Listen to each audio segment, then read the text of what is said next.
Penyanyi nasyid dan komposer Muhammad Yassin Sulaiman mendedahkan menghidap penyakit tiroid ketika berada di penjara sejak November lalu. Muhammad Yassin bagaimanapun menzahirkan rasa syukur apabila pihak penjara menyediakan ubat untuk merawat penyakitnya dan mendapat rawatan susulan setiap bulan. Penyanyi itu menegaskan dirinya sihat dan senang hati walaupun berat badan menurun daripada 66 ke 48 kilogram. Apa yang penting, saya tidak mahu orang membuat andaian pihak penjara tidak beri saya makan. Makanan melimpah ruah di penjara dan ramai banduan yang gemuk. Orang cakap saya tak cukup makan di penjara tetapi ramai banduan gemuk. Saya saja yang tak gemuk. Saya juga pernah disahkan positif COVID-19 ketika di penjara. Ia menyebabkan saya tiada selera makan dan kurus. Itu satu pengalaman dan ini yang menghidap tiroid pengalaman yang lain. Katanya ketika ditemui pemberita selepas sebutan kes atas 3 pertuduhan dadah dihadapinya di hadapan Hakim Mahkamah Seksyen Nik Nazimah Nik Muhammad hari ini. Turut hadir Peguam Bela Muhammad Yassin Arif Azami Hussein. Tiroid adalah satu kelenjar pada bahagian hadapan leher. Kelenjar tiroid itu berfungsi untuk menghasilkan hormon tiroid yang mengatur metabolisme tubuh.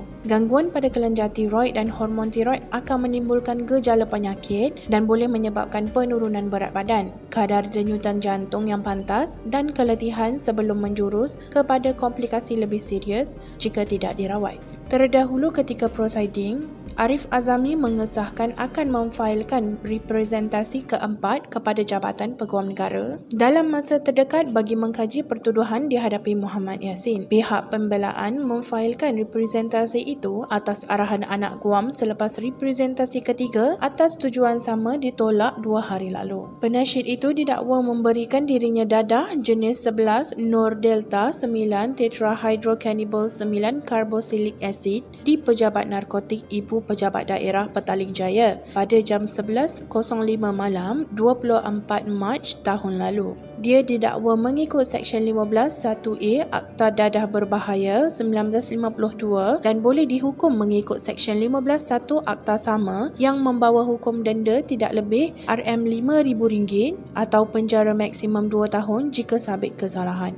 Muhammad Yassin juga didakwa memiliki dadah kanabis seberat 193.7 gram dan menanam 17 pokok dalam pasu plastik berisi tanah dan daripadanya kanabis di kediamannya di Persiaran Surian Damansara Indah Resort Home, PJU 3, Kota Damansara di sini, jam 5.30 petang pada tarikh yang sama. Pertuduhan memiliki dadah mengikut Seksyen 6 ADB dan boleh dipenjara seumur hidup atau tidak kurang 5 tahun dan boleh disebat tidak kurang 10 sebatan jika sabit kesalahan.